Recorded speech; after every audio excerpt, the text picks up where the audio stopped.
Hello viewers, welcome to my channel AM mathematics.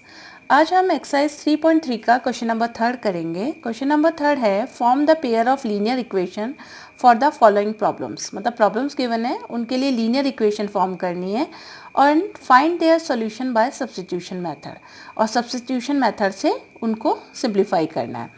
तो पहला problem है अपनी, the difference between two number is 26। दो नंबर का अंतर 26 है and one number is 3 times the other, और एक नंबर दूसरे का 3 टाइम्स है। फाइंड दैम, उनको फाइंड करना है। तो हम अज्यूम कर लें, let two numbers are x and y। Let two numbers are x and y। अब पहली चीज़ ये कह रहा है कि the difference between two number is 26, यानी हम x माइनस वाई लें, वो 26 आ गया। तो फर्स्ट इक्वेशन फॉर्म हो गई कि x माइनस वाई इज 26। ये हमारी फर्स्ट इक्वेशन बन गई। अब देखो x माइनस वाई 26 आ रहा है प्लस का, इसका मतलब x ग्रेटर है y से। इसमें ये भी ध्यान रखना पड़ेगा कि कौन सा नंबर ग्रेटर है, क्योंकि अगली लाइन ये कह रहा है कि one number is 3 times the other. तो ऑब्वियसली x ग्रेटर है तो वो 3 टाइम्स होगा y का, क्योंकि x माइनस वाई करने पे 26 आ रहा है। अगर ये माइनस में आता तो हमें लगता है कि y ग्रेटर है, तो इससे हमें ये पता चल रहा है कि x इज ग्रेटर है। तो हम लिखेंगे कि one number is 3 times the other, तो x इज इक्वल्स टू क्या होगा, 3y होगा। तो ये हमारी सेकेंड इक्वेशन फॉर्म हो गई। अब फर्स्ट और सेकेंड में सब्स्टिट्यूशन मेथड से हम सिंप्लीफाई कर सकते हैं। तो यहाँ तो डायरेक्ट दिया हुआ है कि सेकेंड इक्वेशन में x बराबर इतना दे रखा है, तो सेकेंड इक्वेशन से x की वैल्यू फर्स्ट में रखने पर put the value of x from second equation to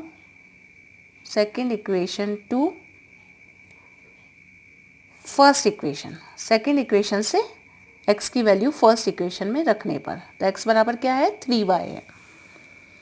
तो यहाँ हो जाएगा हमारा x की जगह x minus y is equal to 26, ये हमारी इक्वेशन है। x की जगह हम 3y रख देंगे, तो 3y minus Y equals to 26। 3y में से y गया तो कितना हुआ, 2y। तो y बराबर क्या आया अपना, 26/2, यानी 2 1 जा 2, 2 3 जा 6, यानी y बराबर हमारा क्या आ गया, यहाँ पे 13 आ गया।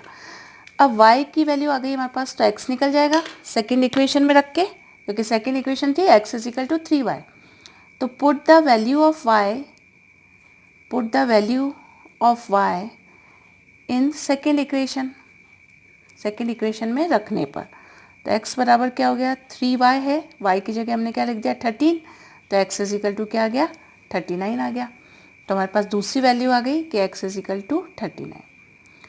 तो हमारे को इस क्वेश्चन में पूछा गया था कि form the pair of linear equation and find their solution. तो इसके आंसर्स क्या क्या हो गए, एक तो हमारी हो गई कि लीनियर, एक बार तो हम आंसर लिखेंगे, लीनियर इक्वेशंस आर, जो दो हमने फॉर्म की थी, x minus y is equal to 26 and x is equal to 3y।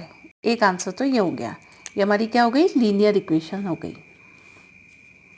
दूसरा पार्ट ये कहता है कि find the value of x and y, या सॉल्व द इक्वेशन। तो इसमें सॉल्व करने पे क्या वैल्यू आई कि x is equal to 39 and y is equal to 13, ये हमारा सॉल्यूशन आ गया। तो ये हमारा सेकेंड आंसर हो गया। अब एक्सरसाइज 3.3 का क्वेश्चन नंबर 3 का सेकेंड पार्ट है, the larger of to supplementary angles exceed the smaller by 18 degree, find them. यानी ये कह रहा है कि दो सप्लीमेंट्री एंगल हैं, तो हमें पता है कि सप्लीमेंट्री एंगल्स का सम क्या होता है, 180 डिग्री होता है। अब उसमें जो लार्जर एंगल है वो एक्सीड करता है स्मॉलर को 18 डिग्री से, मतलब बड़ा वाला एंगल छोटे एंगल से 18 डिग्री ज़्यादा है। तो हमें क्या करना है, दो इक्वेशन फॉर्म करनी है और उनका सॉल्यूशन निकालना है। तो अगर हम इसको सिंप्लीफाई करें, तो पहली चीज़ तो क्या हो गया, अपन अज्यूम करेंगे let two angles are x and y। अब बोल दिया कि ये दोनों एंगल सप्लीमेंट्री हैं, तो हम जानते हैं कि सप्लीमेंट्री एंगल का सम किसके बराबर होता है, 180 डिग्री के। तो हमने ये फर्स्ट इक्वेशन हमारी फॉर्म हो गई। सेकेंड पार्ट ये क्या कह रहा है कि the larger of to supplementary angle exceed the smaller by 18 degree. Suppose करें हम कि x लार्जर है, तो वो स्मॉल से कितना ज़्यादा है, स्मॉल अगर एंगल y है तो y में अगर 18 जोड़ें तो हमारा लार्जर एंगल आ जाएगा। तो इस तरीके से हमारी क्या फॉर्म हो गई, सेकेंड इक्वेशन फॉर्म हो गई। तो ये हमारा पहला आंसर आ गया जिसमें हमको इक्वेशन फॉर्म करनी थी। अब इनको सिंप्लीफाई भी करना है, तो हम ये लिख सकते हैं, इसमें इजीली दिख रहा है x की वैल्यू दी हुई है, तो ये वैल्यू हम फर्स्ट में पुट कर सकते हैं। तो from second equation put the value of x in first equation. Second equation से x का मान फर्स्ट में रखने पर, तो x की जगह हम क्या लिख देंगे, y प्लस 18। तो y plus 18 plus y is equals to 180 degree. अब इसको हमने सिंप्लीफाई करेंगे तो y की टर्म क्या होगी, ऐड होगी, तो ये हो गया 2y। 180 माइनस 18 उधर जाएगा, तो ये बचा 2y इज इक्वल्स टू, इसको माइनस करेंगे तो ये आ गया 162। तो y बराबर क्या हो गया, 162 अपॉन 2, तो ये हो गया 2 8 या 16, 2 1 81 डिग्री। तो एक y की वैल्यू आ गई हमारे 81 डिग्री। अब y का मान हम सेकेंड इक्वेशन में रख सकते हैं। सेकेंड इक्वेशन हमारी क्या थी कि x बराबर y प्लस 18, तो y की वैल्यू आ गई, तो यहाँ पुट करेंगे तो x का मान आ जाएगा। तो हम लिख देंगे कि y का मान, put the value of y in second equation, y का मान सेकेंड इक्वेशन में रखने पर, put the value of y in second equation. तो x y की जगह हमने 81 रखा प्लस 18, क्योंकि दूसरा एंगल उससे 18 ज़्यादा था, तो ये हमारा हो गया 99 डिग्री। तो ये हमारा x की वैल्यू आ गई। तो हमारे आंसर्स क्या हो गए कि x बराबर एक एंगल तो है 99 डिग्री एंड y बराबर है हमारा 81 डिग्री, और 2 इक्वेशंस हमने ऊपर फॉर्म की थी, वो भी हमारा आंसर हो गया। एक आंसर तो हमारा ये हो गया, और दूसरे को हम वापस से यहाँ पे लिख देते हैं। 2 equations are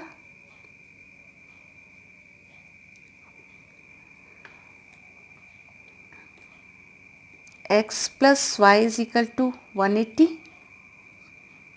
and x is equal to y plus 18। तो ये हमारे दोनों आंसर्स हो गए।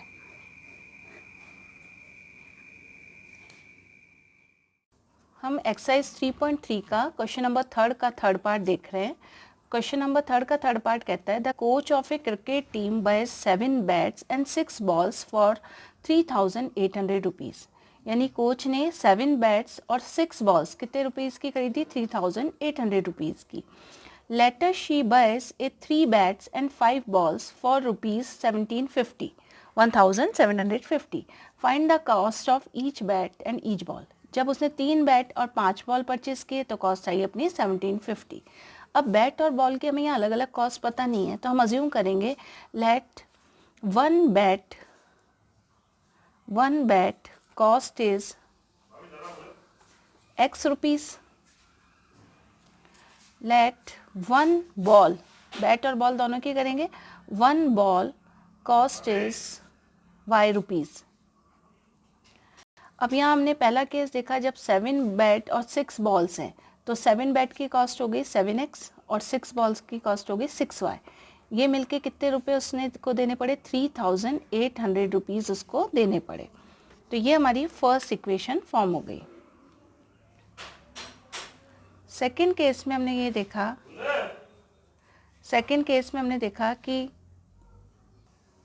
सेकेंड केस कंसिडर करते हैं कि उन्होंने 3 बैट और 5 बॉल परचेस करी।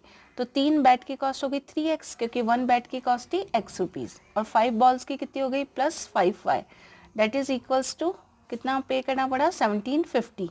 तो ये हमारी सेकेंड इक्वेशन फॉर्म हो गई। अब इसको हम सॉल्व करेंगे। अब फर्स्ट इक्वेशन से हम देखेंगे कि y बराबर क्या हुआ, 6y बराबर हुआ 3800 माइनस 7x, और y बराबर क्या हुआ 3800 माइनस 7x अपॉन 6। अब y की ये जो वैल्यू आई इसे हम कहाँ रखेंगे, सेकेंड इक्वेशन में। Put the value of y in second equation. अब सेकेंड इक्वेशन में हमने वैल्यू रखेंगे हम, तो क्या आएगा,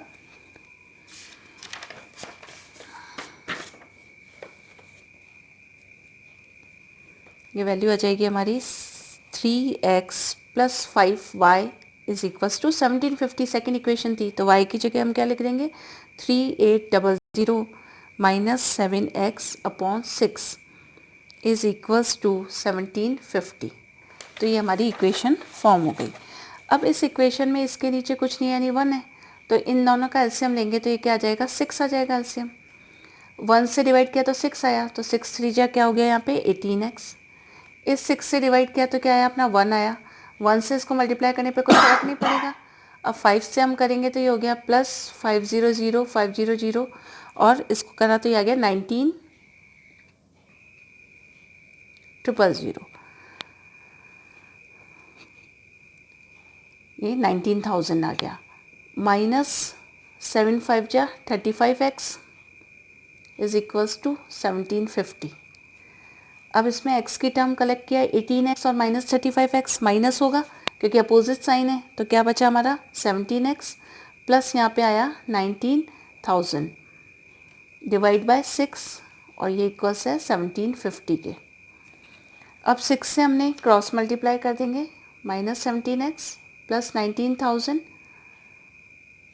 6 से इसको मल्टीप्लाई किया 1750 को, तो ये आया अपना 10500 यानी 10,500। अब ये हो गया माइनस 17x, 19,000 उधर गया तो 10,500 माइनस 19,000। माइनस का नंबर बड़ा है तो इसमें से ये माइनस होगा और आंसर कैसा आएगा माइनस में आएगा। तो minus 17x is equals to minus 8,500 आ गया। माइनस माइनस साइन कट जाएंगे, x बराबर हमारा क्या हो गया 8,500 डिवाइड बाय 17। अब ये कितना 5 टाइम्स 17 5 जा क्या होगा 85 होगा और तो ये आ गया हमारा 500। तो x की वैल्यू आ गई हमारी 500 रुपीज़। ये पहले एक पॉइंट आ गया। अब x का मान हम फर्स्ट या सेकंड इक्वेशन किसी में भी रख सकते हैं, तो हम रखते हैं। अब x का मान रख दें हम सेकंड इक्वेशन में रख के देख सकते हैं। तो put the value of x in second equation. Second equation थी हमारी 3x plus 5y equals to 1750। इसमें हम x का मान हम रखें तो क्या आएगा 3x की जगह हमने रखा 500 plus 5y is equals to 1750। अब 5y इज इक्वल टू क्या आ गया अपना 1750 minus 1500। 5y is equal to अब 1750 में से हम इसको माइनस करेंगे तो ये आ गया हमारा 5y इज इक्वल टू 250 और y बराबर हमारा क्या आ गया 250 अपॉन 5, तो ये 5 5 जटा 50, तो y की वैल्यू आ गई हमारी 50 रुपीज़।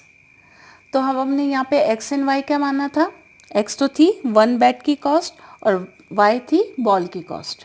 तो हम लिखेंगे 1 bat cost is x rupees और x बराबर कितने के आया था 500 रुपीज़ और 1 बॉल कॉस्ट इज अज्यूम हमने क्या किया था y करा था y रुपीज़ का था और y की वैल्यू कितनी आई 50, तो 1 बॉल की कॉस्ट आ गई 50 रुपीज़। तो अपना ये एक पहला आंसर हो गया। फिर इन्होंने इक्वेशन, वैसे हमने इक्वेशन निकाल ली थी लेकिन लास्ट में हम उसको और मेंशन कर देंगे ताकि आंसर एक जगह कलेक्टिव फॉर्म में हो जाए। तो इक्वेशंस आर जिनको हमने सॉल्व किया था वो इक्वेशंस क्या हो गई 7x plus 6y is equals to 3800 and second हो गई 3x plus 5y is equals to 1750। तो इस तरीके से हमने ये तीनों क्वेश्चन सॉल्व किए एक्सरसाइज 3.3 का क्वेश्चन नंबर 3 के 3 पार्ट्स। Thank you.